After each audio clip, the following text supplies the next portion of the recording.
예, 박정현 판사부 여야 두 분을 모시고 토론하는 노컷 대련. 오늘은 한일날이기 때문에 무편집 대련 시간이 되겠습니다.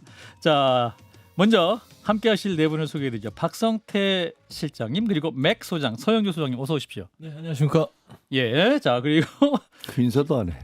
저는 아니 가수라서 네, 알겠습니다. 자 그리고 박진호 국민의힘 중앙위원회 외교통상분과위원장 나오셨습니다. 안녕하세요. 어서 오십시오. 그리고 김종혁 전 국민의힘 최고위원도 함께하셨습니다. 어서 오세요. 안녕하십니까. 예, 자, 명절 잘 보내신 거죠?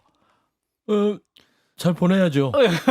어떠셨어요? 아직 뭐 예. 추석 연휴가 하루 남았고요. 아 예. 그런데 이제 저는 뭐 그냥 분주하게 예. 명절 반, 일상 반 아, 그렇게 보냈던 것 같습니다. 명절 반 일상 반. 예. 우리 김종혁 최고께서는 아니 저는 아시다시피 네. 그 애들도 다 컸고 그다음에 몰라요. 아시다시피는. 아니, 젊어 보이셔서 그거 하잖아요. 지금 저 이모작 하고 있는 거잖아요. 아 인생 이모작. 그렇죠. 그러니까 뭐 옛날에 직장 생활 그 신문사에 있을 때처럼 네네네. 이렇게 뭐 만세다 휴일이어서 아. 그런 건 없어요. 그래요. 오늘 프리랜서잖아요, 프리랜서. 예, 오늘 아침부터 열심히 방송하시는 게 열심히 봤습니다. 그래요? 자 그리고 오늘 또 특별 게스트로 오신 우리 박진호 전 국민의힘 중앙위원회 외교통상분과위원장님. 저는 뭐 이제 고향이 지방이다 보니까 예. 또 지방에 이제 이번 추석 연휴 같은 경우는 연휴 기간이 워낙 길었지 않습니까? 예, 그러다 그죠, 보니까 또 이 명절 통해서 이제 오는 친구들이 많으니까 뭐 이렇게 초등학교, 중학교 동창회를 많이 합니다. 아 예. 그래서 제가 지금 뭐 목 상태가 좀 좋지 않은데 아. 이 술독에 빠져서 살아는 것 같습니다. 근데 그것이 어떻게 보면은 지방에 이제 연휴 때 갔을 때 뭐 이렇게 뭐 고향이 친지들, 어디신데요, 위원장님? 제가 그 경북 문경입니다. 아 경북 문경. 네, 그래서 뭐 진짜 몇십 년 만에 본 친구도 있고 아하. 또 하여튼 뭐 아무래도 지방이 예. 제 생각에는 예. 수도권보다는 예. 연휴를 보는 데 있어서 더 다채로움이 있는 것 같습니다. 또 그 뭔가 민심도 네. 푹 빠져서 오시고. 예. 저도 지방인데 고향이 전주. 예. 저는 뭐 정치 안 할 거니까 전주를 굳이 안 해주셔도 뭐. 알겠습니다. 예. 문경, 뭐 종로, 고향 이런 데는 행신, 의미가 있는데. 행신. 예. 예. 행신밥. 예. 굳이 뭐 행신도 굳이 뭐. 제가 알겠습니다. 정치와 관련이 멀어서. 예. 근데 느낀 게 문을 닫는 상점들이 꽤 있더라고요. 예전에는 왜냐하면 지방은 서울과 달리 귀성하는 분들이 많아서 고향에 오신 분들이 많아서 말씀하신 대로 동문들도 만나고 친구들도 만나고 많으니까 음식점들이 대부분 문을 열고 그때가 대목이거든요. 그렇죠. 근데 옛날보다 아무래도 손님도 좀 줄고 또 문 열어봐야 물론 또 일도 많고 힘들고 이런 것도 있겠죠. 그래서 여러 가지 복합적인 이유로 문을 닫는 식당들이 꽤 늘었다 연휴에 이런 생각이 듭니다 지금. 그렇고 우리 서영주 소장님은 또 종로의 전통시장을 많이 다녀오시던데. 다 다녔죠. 예, 시장 가니까 어떠셨어요? 아니 정말 그 시장을 가니까요. 그 사람들이 정말 분주하게 많이 다니긴 해요. 네. 근데 이제 이 명절 특수기 때문에 사람이 많은 거지. 음. 상인들을 만나 보면은 한숨 쉽니다. 아 그래요? 예. 그리고 이제 뭐 광장시장 같은 경우는 글로벌 명소이기 때문에 외국인들이 한 80% 되는 것 같고. 오. 그다음에 이제 창신시장, 통인시장 뭐 이렇게 조금 그 종로에 유명한 시장들인데 네. 거기에는 좀 주민들이나 거기 사시는 그 시민들이 발길이 있어요. 근데 이제 그나마 좀 그 명절이라서 지금 같으면 좋겠다는데 평소에는 예. 정말 한숨밖에 안 나온답니다. 그래서 그렇군요. 하시는 말 똑같아요. 그러니까 제발 쓸데없이 싸우지 말고 쓸데없이 싸우지 말고. 정치권 얘기하는 거예요. 쓸데없는 일로 싸우지 말고 좀 먹고 사는 일에 머리를 좀 맞대고 싸워라. 우리 좀 장사 좀 잘 되게 해주라. 그거면 된다. 그렇군요. 경기도 고향은 어땠습니까? 다 마찬가지죠. 뭐 저는 저 일산시장 갔더니 인사하러 쭉 돌아왔는데 그 상가 회장님께서 저 이제 접으려고 그럽니다 이러시더라고요. 어이구 그렇구나. 네, 그러면서 이게 도저히 못 견디겠어요 뭐라고 얘기를 하는데 그날은 그래도 그 추석 명절 시작되는 때였으니까 그래도 사람 재래시장이라서 많으시더라고요. 그럼에도 불구하고 이게 뭐 지금 보여지는 게 전부가 아니니까 저는 접으려고 합니다라는 얘기를 듣는데 되게 가슴이 아프더라고요. 근데 그게 어디 일산시장만 그러겠습니까? 뭐 다른 시장들 다 재래시장들 다 마찬가지일 것 같고 그리고 또 시장뿐만 아니라 그 뭐 라페스타라든가 뭐 웨스턴돔이라든가 저희 지역에 있는 젊은이들이 옛날에 바글바글하던 곳들이 있는데 그런 것들도 공실이 엄청 많아요. 예. 근데 저만 다른 분들도 다 갔다 와서 그러더라고요. 공실들이 너무 많다. 이런 얘기를 하는 거 보면서 그 정치가 지금 지향해야 될 바가 뭔지 이런 것들 지금 싸움박질할 때 아니잖아요. 그래요. 냉부에 이런 거 갖고 싸움할 때가 아니에요. 예. 그런 생각 들더라고요. 자연스럽게 그 싸움 얘기를 잠깐 해보겠습니다. JTBC 냉장고를 부탁해. 또 이번 추석 최대 화제 중에 하나였는데 예. 자, JTBC 예, 보셨습니까? 전직 JTBC. 예, 예. 저는 뭐 나중에 유튜브로 좀 예. 봤습니다. 아, 재밌더라고요. 예. 그거 원래 저는- 재밌어요, 그 프로. 그 원래 그 재밌어요. 대단한 프로죠. 대단한 프로죠. 대단한 프로입니다. 예. 냉장고는 역시 부탁해야 돼요. 근데 저는 뭐 야당이 공세적으로 얘기할 수 있고 비판할 수 있지만 이렇게까지 크게 싸울 일인가 싶습니다.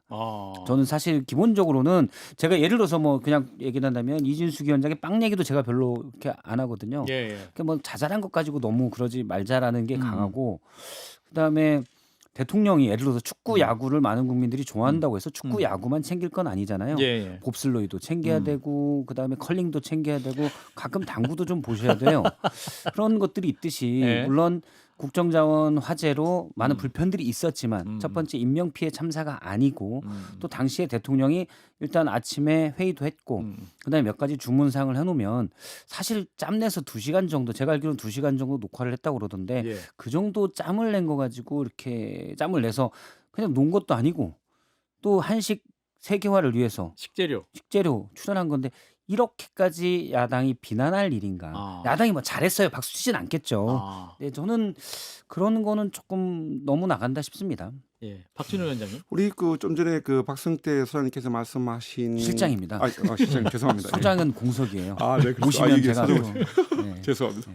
근데 뭐 실장이 더 핵심적인 자리 아닙니까? 소장은 예, 그냥 명분상 예, 그 소장으로 이름 걸고 있는 거고. 그래서 실장님이 실장을 했습니다. 예. 그래서 지금 뭐 실장님 말씀하신 것처럼 그러한 생각을 가진 분들이 민주당 내에서도 저는 많다라고 보입니다. 그래서 예. 뭐 최근에 그 뭐 대응하는 데 있어서 대통령실에서 뭐 좀 소통하는 방법에 있어서 적절치 못했다. 예. 또 지금 이렇게 논란이 이렇게 어떻게 보면 확대된 것에는 여러 가지 원인이 있겠지만 그 중에 하나의 중요한 원인은 일단 대통령실 대변인이 어쨌든 간에 말 바꾸기를 했다라는 것이고 그게 어떻게 보면은 더 이 사건을 더 촉발시켰고 또 물론 뭐 대통령께서 이런 뭐 특별한 시기에 어떤 뭐 자기 본인의 이미지 메이킹이라든지 아니면 좀 뭐 다양한 정치적 뭐 비정치적 목적으로 예능에 출연해 왔는데 과거에도 보면은 별로 이 대통령이라는 자리에 있는 분이 예. 예능에 출연해서 그다지 호평을 받은 적은 제가 봤을 때는 거의 없는 것 같아요.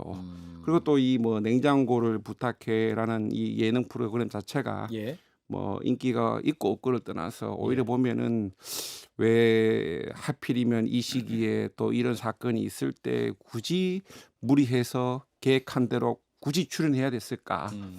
그 출연하고 나서 본인의 뭐 어떻게 보면은 정치적 덕실한 면을 봤을 때 크게 정치적 덕은 없는 것 같다라고 오히려 저는 마이너스가 생각이 있을 듭니다. 것이다. 네네. 예. 김재영 최고도 보셨을 것 같은데.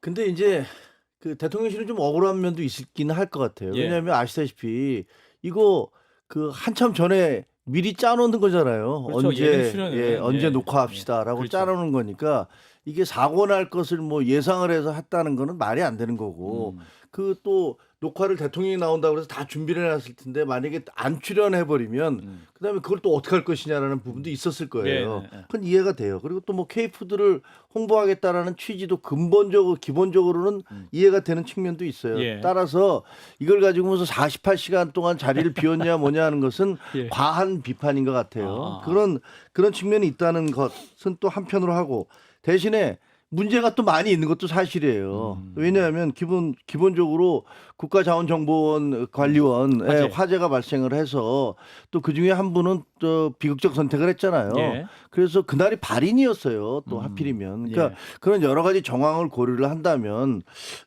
그거를 조금 뭐 연기하는 것도 가능하지 않았을까라는 생각이 들고 그다음에 개인적으로는 그 냉장고를 부탁해라는 게 냉장고 파먹기잖아요. 예. 원래 어떤 사람의 냉장고에 뭐가 있나. 근데 이거 별거 없어도 우리 요리사들은 이렇게 이걸 가지고서 먹음직한 음식을 만들어낸다라는 게 원래 본래 취지잖아요. 대통령의 그 냉장고를 본인이 거기다가 음식 채우겠습니까? 다 요리사들이 채워놓을 거 아닙니까? 그리고 예. 그 김혜경 여사가 자기가 그 요리하지도 않을 거잖아요. 예. 그래서 근데- 냉장고 공개한 게 아니었고 그냥 한국 식재료 쭉 진열하고. 아 그렇죠. 그러니까 그 원래 중에 취지와는 뽑아가지고, 예. 전혀 다르게 이렇게 알겠습니다. 본인이 이제 그런 걸 밀고 나간 건데 알겠습니다. 그걸 보면서 어떤 생각이 들었냐면 야 옛날에 2008년도에 MB 때 이명박 대통령 때 한식 세계화를 할 때 민주당이 그렇게 비판을 하더니 예. 그 한식 그 세계화 재단까지 2010년에 만들었었는데 예. 그렇게 비판했었어요. 근데 그때 얘기했던 불고기라든가 그다음에 비빔밥 그게 지금 전 세계에서 호평을 끌고 있잖아요. 그러니까 예. 사람이라는 게 공격할 때와 방어할 때 입장이 완전히 달라질 수 있으니까 예. 이런 것들 좀 여러 가지로 고려를 해서 지금 그건 우리가 공격하는 입장에서도 마찬가지예요. 그러니까 그런 것 좀 그 고려를 해봐야 된다는 생각이 들고 전체적으로 국민들 반응은 그게 뭐가 중요하다고 그렇게 난리치냐 니들은 그렇죠. 서로 고소고발해가면서 그러니까요. 정치가 갈등을 해결하는 게 아니라 정치 자체가 갈등이다. 음. 그런 비난들을 많이 하시더라고요. 그래서 제가 앞서 얘기했잖아요. 맥 소장님. 예. 바닥 민심이 그랬잖아요. 네. 제발 쓸데없는 일로 싸우지 말라고. 음. 이게 쓸데없는 일로 싸우는 겁니다. 예. 그러니까 야당이 비판할 수는 있어요. 예. 한 번만 해야죠. 아. 1절만 해야지 이거를 계속해서 4절, 5절, 6절 해서 이걸로 무슨 끝을 보겠다고 하는데 저는 사실 제일 안타까운 것들이요. 좀 아쉬운 부분들은 대통령실의 처음에 대응 방식입니다. 이걸 조금 더 자세하게 설명을 해줘서 26일 날 유엔을 갔다 와서 비행기에서 보고를 듣고 내려서 요독을 풀고 27일 날 국무총리와 행안부 장관이 지시를 내리고 그 하루 동안의 지시를 내리는 상황 속에서 28일 날 오전에 한 번, 오후에 한 번 두 차례 점검회의를 대통령이 직접 합니다. 예. 근데 할 일을 안 한 게 아니에요. 예. 이렇게 세세하게 먼저 얘기를 했어야 되는데 앞서서 그냥 법적 대응을 가버리니까 아. 이게 조금은 국민들이 맞아요. 뒤늦게 수습하는 듯한 모습을 보였다. 그래서 김남준 대변인이 먼저 세세하게 설명을 하고 그 다음에 국민의힘이 강기정 말귀를 못 알아들으면 그때 법적 대응을 나가는 게 맞지 않았냐. 이런 부분들을 한번 개선해야 될 부분인데 사실 이재명 대통령이 이 부분을 전 정부 탓하지 않았어요. 본인이 현 정부의 책임자이기 때문에 송구하다고 대통령으로 사과를 했고 예. 윤호중 행안부 장관이 두 차례인가를 대국민 이 부분에 대해서 계속해서 보고를 합니다. 예. 그러니까 이 국정자원 화재 이 손실에 대해서 굉장히 엄중하게 이 정부가 받아들이고 있다는 점은 사실 냉부하고 연결시킬 거리는 아니다. 저는 과거에 이제 아마 주진우 의원이 얘기하고 그런 거는 세월호 7시간, 네. 박근혜 전 대통령의 세월호 7시간이 당시 정부의 치명적이었다. 그렇죠. 그래서 한 건 잡았다 이렇게 보는 것 같은데 네. 일단 인명피해 참사와는 격이 다르고 당시 세월호 7시간에도 여러 보도들이 있었죠. 근데 전 이제 당시에 내부적으로 회의할 때도 그런 얘기를 했습니다. 7시간 동안 뭘 했냐가 중요한 게 아니다. 해야 될 일을 안 한 게 중요한 거다. 예를 들어서 당시에 뭐 어떤 시술을 받았다 이런 얘기들도 있었는데 그렇게 접근한다기보다는 사실은 당시 대통령으로서 어떤 일들을 했어야 되고 조직 체계가 의사결정이나 이런 것들이 어떻게 이루어졌어야 되는데 그걸 안 했다면 그거를 물론 재미는 없겠죠. 관심은 없지만 그런 대로 갔어야 된다라고 생각을 해요. 그런 얘기도 내부적으로 했었고 근데 이번 건도 뭐 세월호랑 정말 비교도 안 되는 일이긴 하지만 예. 어쨌든 그렇게 생각해요. 이재명 대통령이 무엇을 당시 했어야 되는데 중요한 일을 안 했냐라고 한다면 그게 문제인 거지. 대통령으로서 앞서 제가 축구, 야구, 뭐 컬링 예를 들었듯이 여러 개가 있고 챙겨야 될 게 많은데 예. 그것들을 다 뭐라고 하는 거는 저는 좀 과도한 것 같다라고 박진우 생각을 해요. 물론 이제 과거 뭐 세월호 사건이라든지 뭐 최근에 뭐 이태원 참사든지 여러 이제 사회적 뭐 이 사건에 있어서 과연 대통령의 역할이 무엇인가, 뭐 컨트롤 타워를 총괄하고 본인이 처음부터 끝까지 다 챙기는 게 맞는가, 아니면 적재적소에서 중요한 정책적 결정을 하는 게 맞는가, 뭐 그에 대한 뭐 논란에 대해서는 제가 봤을 때는 끝이 없는 논란이 될 것 같고요. 다만 이 대통령이 가지고 있는 자리라는 거, 물론 대통령이 1부터 100까지 다 할 수도 없고 뭐 다 할 수 있는 상황도 아니라고 생각합니다. 그렇지만 대통령이라는 그 자리 자체가 누구도 할 수 없는 그 자리에 앉아 있는 사람은 바로 당신 대통령이라는 겁니다. 예. 근데 만약에 예를 들어서 이번에 이제 공교롭게 어떻게 보면은 냉부하고 연관이 된 것이지. 근데 이제 일반 뭐 예를 들어서 뭐 우리 국민들 관점에서 봤을 때 참 이해하기 어렵거든요. 대통령이 뭘 해야 되는데 안 했다. 뭐 냉부에 촬영을 했지만 할 거는 다 했다. 그거와 굳이 그때 그걸 했어야 되느냐는 제가 봤을 때는 국민들이 봤을 때는 전혀 다르게 이제 우리 볼 아마 거라고 이재명 생각이 대통령 들고요. 스타일상 나중에 소셜 미디어에 이렇게 올리기도 하셨는데 예. 제가 볼 때는 뭐 욕을 먹더라도 할 일이 있으면은 하는 스타일이긴 해서 아마 결정은 내부적으로도 당시 녹화를 할까 말까 고민을 했지만 시간을 잠깐 내서 하는 걸로 결정한 것으로 알고 있고 당시 뭐 냉부회 자체도 스텝이 130명 정도가 들어가 있고 시간은 약 2시간 정도. 그러면 2시간 정도 투입해서 대통령이 가서 불 끌 건 아니잖아요. 그래서 2시간 정도 투입해서 이 다른 일을 하나 또 하나 한식 세계화라는 중요한 일을 홍보 일을 한 것이 아닌가. 아마 논란이 될 걸 예상하고도 했을 것 같아요. 근데 예, 저는 김재혁 어떤 최고. 느낌이 드냐면 예. 그 대통령실의 위기 관리 능력이 상당히 문제가 있다라는 생각이 들어요. 김현지 씨건도 그랬었잖아요. 사실 그게 이렇게까지 크게 번질지 않을 수도 있었을 거예요. 그러니까 얘는 입장을 바꿔놓고 보면 뭐 제대로 설명을 좀 하고 그다음에 나가겠습니다. 어떻게 하겠습니다. 하면 됐을 것 같은데 그거를 굉장히 엄청난 일로 만들어놨고. 그다음에 이 냉부 같은 경우도 아까 말씀하신 대로 이러저러한 일로 인해서 이게 미리 그 녹화가 예정돼 있던 거고 많은 사람들이 투여돼 있었던 거기 때문에 그래서 제가 지시를 해놓고 짧은 시간 동안에 가서 이걸 했습니다. 그러나 상당히 송구하게 생각합니다. 뭐 이런 정도로 하면 넘어갔을 거예요. 근데 대짝 야당에서 비판한다고 고소할 거다 고발할 거다 이렇게 나오니까 거기서 막 불이 붙은 거잖아요. 그래서 이거 어떤 위기 상황 같은 것들을 그 대처하는 능력 같은 것이 상당히 떨어지는 게 아닌가라는 그런 느낌도 받아요. 아무튼 쓸데없는 일로 여야가 싸우는 동안 예. 최후의 승자는 JTBC였다. 시청률 시청률 8.9%. 9%. 예. 그렇습니다. 어유 이거 뭐 뉴스룸보다 더 나온 것 같아요. 원래 예능이 알겠어요. 놀라지 마세요. 예, 근데 알겠습니다. 저기가 있습니다. 저도 김종혁 위원님 말씀에 동의하는 게 예. 처음에 전 정치권이 너무 고소고발 좀 안 했으면 좋겠어요. 그러니까요. 근데 아니, 왜 이렇게 고소 뭐 이런 형사 문제도 고소. 제가 네. 봤을 때 과거 네. 이제 여야 또 뭐 거기에 중심에 있는 지도부 뭐 다선 의원들이 과거처럼 정상적으로 좀 소통할 수 있는 상황이라고 하면은 제가 봤을 때 그냥 하나의 해프닝으로도 얼마든지 네. 마무리될 수 있는데 예. 지금 뭐 여야가 뭐 그렇지 못한 상황이다 보니까 어. 자꾸 이런 가볍게 그냥 지나갈 수 있는 일도 갈수록 그렇죠. 자꾸 눈덩이처럼 불어난다고 생각합니다. 굳이 그냥 해명하고 뭐 송구스럽지만 국민들 판단에 맡깁니다 하면 될 일들 뭐 허위사실이라고 고소고발하고 뭔가 이제 고소고발하는 게 다들 고소고발해야 내 주장에 진정성 있고 이게 팩트야 이게 실리는 것 같아서 자꾸 정치인들이 고소고발을 하는데 예. 지금 검사도 부족하고 판사도 부족한데 일수만 부족해져요. 왜 자꾸 고소고발을 하는지 알겠습니다. 그렇습니다. 예. 뭐 민주당 김현정 의원은 장동혁 대표를 고발하고 국민의힘 주진우 의원은 강유정 대변인과 박수현 의원을 형사 고소하고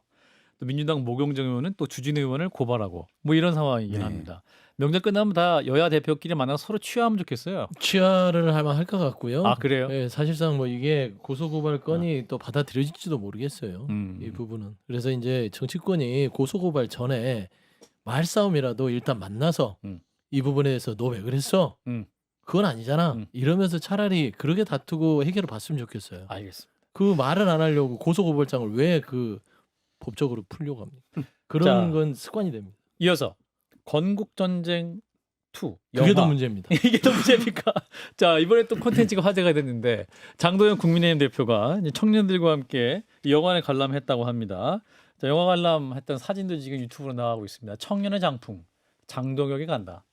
건국전쟁 2 단체 관람 이 사진이 나와 있긴 한데 자, 이 장면 어떻게 보셨는지 누구부터 말씀해 주실까요? 자, 우리 민주당 입장부터 드는 게 낫겠죠? 네. 예. 저기 장동혁 대표가 국민의힘의 대표 아닙니까? 예. 근데 저는 명백한 해당 행위를 대표하고 있다고 아, 봅니다. 그런 거예요. 네. 제가 알기로는 국민의힘이요. 4.3의 정신과 5.18의 정신에 대해서 당원 당규에 존중하는 걸로 실린 걸로 알고 있고요. 예. 사실 이 4.3이라는 거는 국가가 책임지겠다는 특별법까지 제정이 돼서 예. 이 부분은 여야의 어떤 이견이 없는 사항이에요. 아. 그런데 장동혁 대표가 국민의힘의 대표임에도 불구하고 이 건국전쟁 2라는 게 그냥 요약하면 제주 4.3이 공산주의 폭도 위에서 일어난 것이고 양민들은 하나도 국가에서 죽지 않았다. 이런 허무맹랑한 역사적 사실들을 얘기하는 거예요. 예. 그러면 이 부분에 대해서 보는 것도 문제지만 나와서 무슨 얘기를 했습니까? 역사를 다양한 시점에서 보지 않으면 왜곡될 수 있다. 이건 뭐예요? 4.3에 대한 이 역사적인 우리의 사실관계를 부정해버린 얘기 아닐까요? 예. 그럼 저는 국민의힘 당대표로서 그 당의 헌법을 지키자는 당대표가 존재하는 거 그 자체가 기강 이미 안 선 거죠. 그 말씀하신 대로 이 영화가 제주 4.3과 여순 사건을 폄훼 왜곡했다. 이제 이러한 비판을 받고 있는데 장동혁 대표는 영화 본 다음에 우리나라에서는 언제부턴가 역사적 사실마저 입틀막의 대상이 됐다. 용기 내서 영화 만들어주신 감독님께 감사드린다. 이렇게 또 소감을 말했기 때문에 이 소감 자체가 또 좀 문제가 된다는 비판이거든요. 김재혁 최고. 4.3에 대한 거는 그 객관적 사실은 다 이미 드러나 있는 거잖아요. 예. 47년 3월 1일 날 3.1절 행사를 하는데 그 경찰관이 탄 말에 어린아이가 다쳤다. 근데 그냥 가버리니까 그 시민들이 항의를 하기 시작했는데 거기서 충돌이 일어서 발포를 했다. 그래서 6명이 죽었다.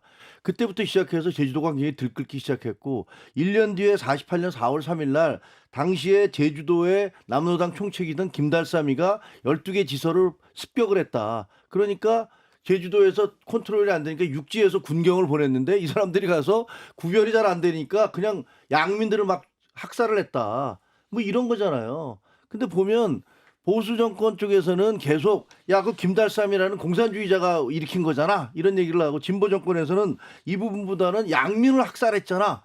이런 부분 양쪽에서 이제 서로 다르게 공격을 하고 있는 건데 아니 국가의 입장에서는 공산주의자들이 폭동을 일으켰든 안 했든 양민을 학살한 건 잘못한 거잖아요. 이건 말이 안 되는 거잖아요. 그러니까 그렇기 때문에 4.3에 대해서는 이미 역사적 평가가 끝난 거예요. 예. 공산주의자들이 그 폭동을 일으킨 것도 사실이지만 양민이 수만 명이 죽었다. 그러니까 이건 국가 책임이다.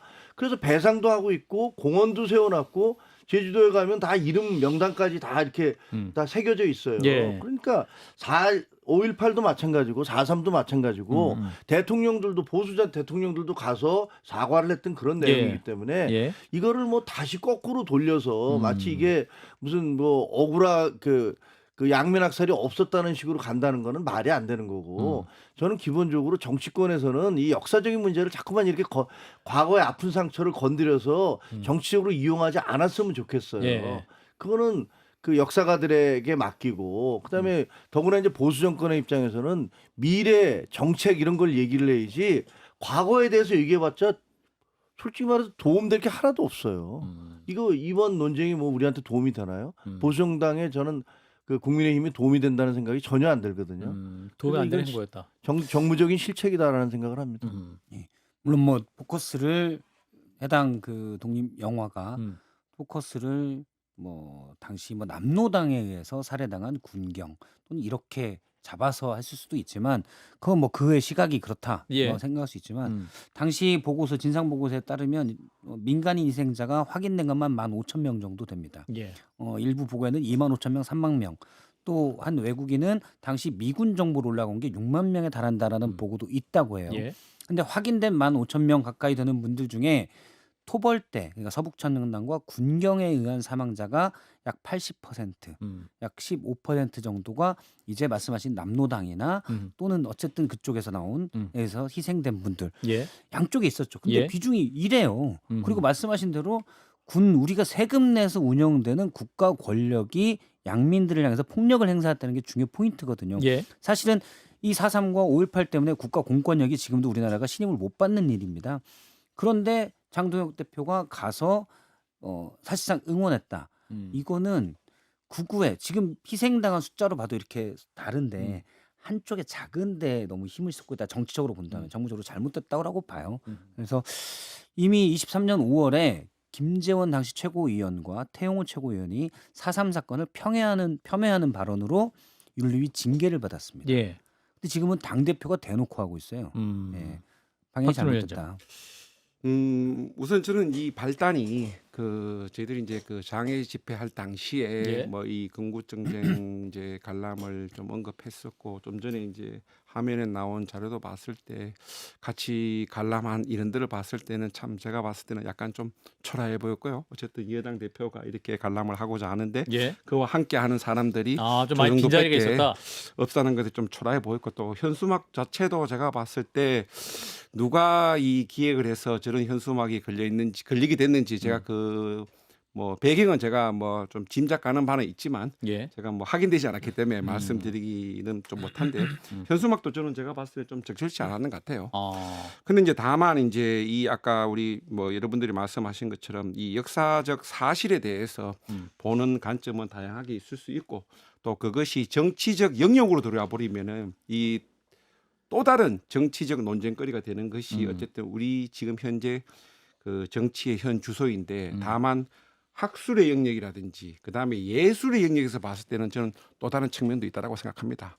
그렇지만 이제 뭐 장동혁 대표가 이제 그 영화를 본 이후에 그런 뭐 학술적, 예술적, 뭐 입틀막 무슨 자유 이런 거에 대해서 이야기를 한들 예. 과연 지금의 상황에서 누가 그걸 고지고대로 이제 믿어주겠냐는 거죠. 그래서 한 번쯤은 제가 봤을 때 장동혁 대표가 이번 그 영화 관람에 대해서 좀 이렇게 많은 이렇게 이견을 제시하는 이제 제주 4.3 사건 단체에 대해서 분명한 입장을 한 번쯤은 밝힐 필요가 있다고 생각합니다. 근데 저는 역사의 문제에 대해서 이 다양성과 관대할 부분이 따로 있고요.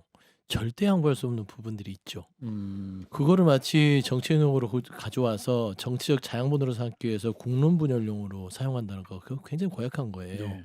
사실 벌써 장동혁 대표가 이 건국 전쟁 2를 보고 제주도에 대한 다양한 시각을 얘기해 버리니까 또 이쪽 그 극성 구구 지지층에서는 제주도는 공산 폭도들이 일으킨 거지 무슨 양민학살이 중요하냐 이런 식으로 이제 막 얘기를 하기 예. 시작합니다. 이게 정상적인 나라일까요? 그러면 예를 들어서 6.25가 남한이 북한을 침범한 것이라고 영화를 찍은다면 그걸 받아들여야 됩니까? 그러니까 우리가 사실과 팩트에 있어서 정확하게 이미 규정된 것들은 더 이상 부인하거나 그걸 가지고 본인 지지층에 잘못된 정보를 주는 것들 이게 정치인들 중에 가장 있어서는 안 된 행위예요. 저는 이 부분이 지금 건국전쟁 2를 바라본 장동혁 대표이고 앞으로 5.18도 건들 수 있고 더 많은 것들에 대해서 본인의 정책 자양분이 된다면 할 수 있는 우려가 있어서 저는 이게 당 내부에서 당대표라도 좀 나름대로 쓴소리를 해야 된다. 그렇게 생각합니다. 예. 박정희 한판 승부 함께하고 계십니다.